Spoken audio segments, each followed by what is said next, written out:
All right, this is Mr. Wyrick. Had some technical difficulties about halfway through a video. I had to start over, so I'm going to have the answers already written on here. I don't have an additional copy of the mid-unit test review, but this is the Unit 6 mid-unit test review. So right off the bat, you can see I've made some markings on my parallelogram up here. The opposite sides are going to be parallel and congruent. So AB is parallel to DC, and they should both be congruent. So I'll add a little mark there. Why not? Let's just mark this up even more. And then AD and BC are also going to be parallel, which I've got the markings for, and they will be congruent to one another. The diagonals, which I have not drawn in, that would be from B to D and A to C, are going to bisect each other.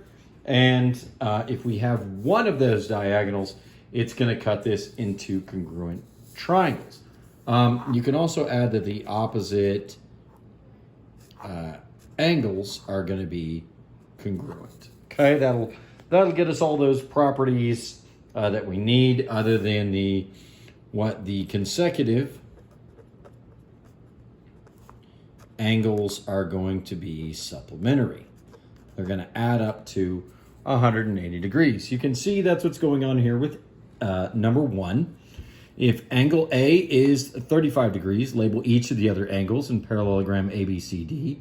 A and C should be congruent, so angle C should be 35, and 180 minus 35 is going to give me 145. So angle B and angle D are both going to be 145. Again, 35 plus 145 makes 180. 35 plus 45, or 145, sorry, makes 180. And then we would need this to also be 35 to make it 180. The supplementary lines on those parallels. Supplementary angles on the parallel lines. I'm about to have technical difficulties again. If angle B were 116 degrees, what would that make each other angle in this same parallelogram? Angle B is 116 degrees. That's our given. Angle D is also going to be 116 degrees. And 180 minus 116 is going to give us 64, which means that angle A and angle C are both going to be 64. If side AB were 14 inches, what would that make DC? Well, here's AB at the top, DC at the bottom. They are opposite sides. They should be congruent. They're 14. If side AD were 7 inches, what would that make side BC? Again, we're talking about a parallelogram. We have opposite sides there. They should be congruent. Number 5, if side AB, CD, and BC, these are all given different measures for us. What would be the length of side AD? With my kids screaming upstairs. AB and CD are the opposite ones here. They're the top and the bottom. So I set those equal to one another. I subtracted 3x from both sides. That gave me 5 equals 2x minus 9. I added 9 to both sides to get 2x equals 14. So I got x equals 7. I'm not done at that point, because then they're asking me for AD.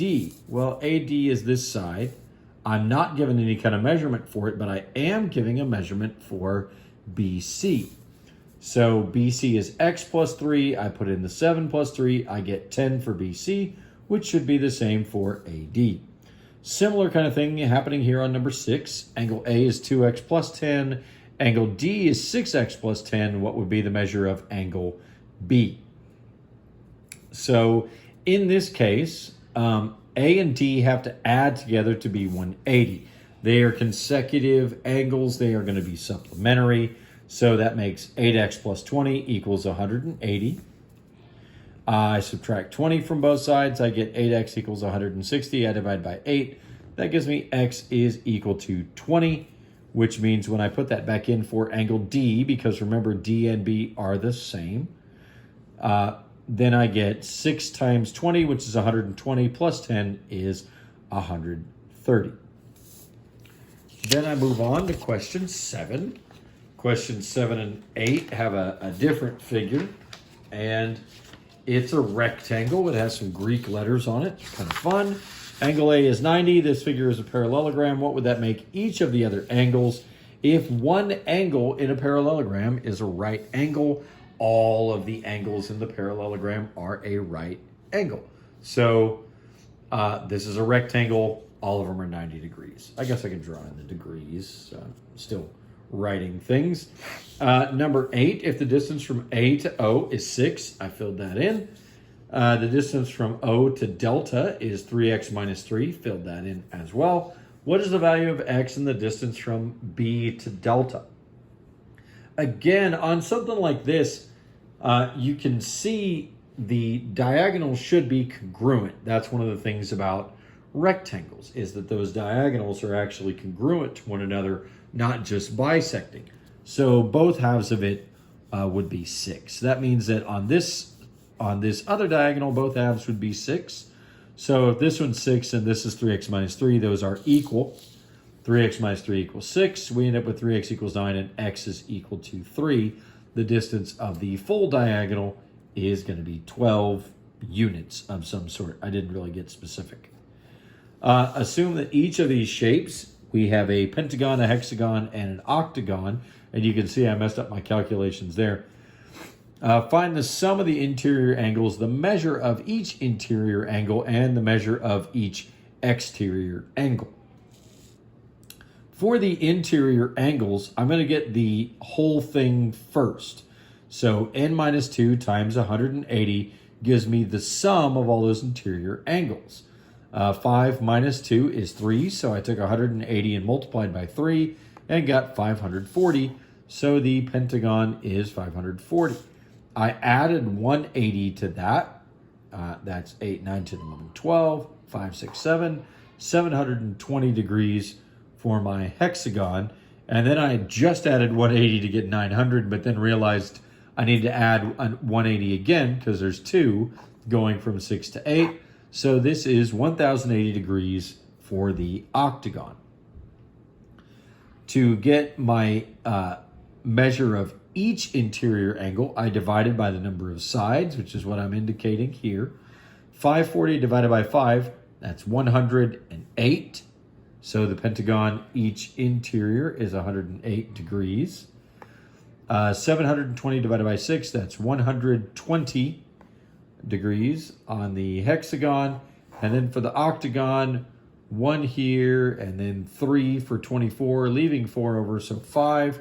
It's 135 degrees for each one of these interior angles.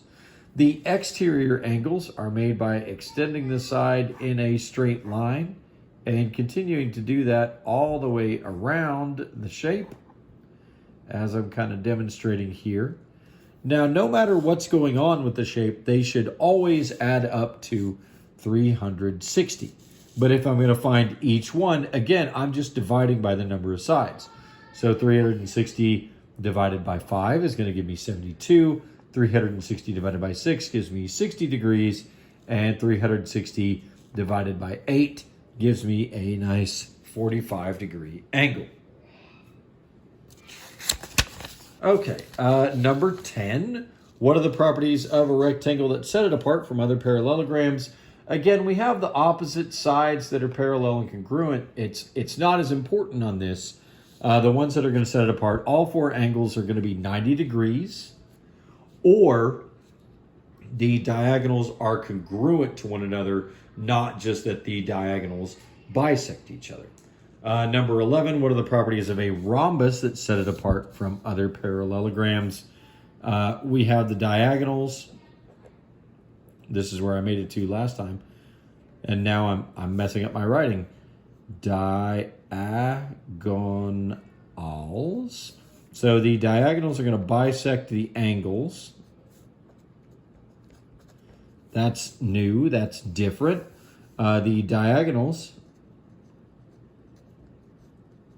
are going to be perpendicular to one another. Very important for the rhombus. And for the rhombus as well, all 4 sides are going to be congruent.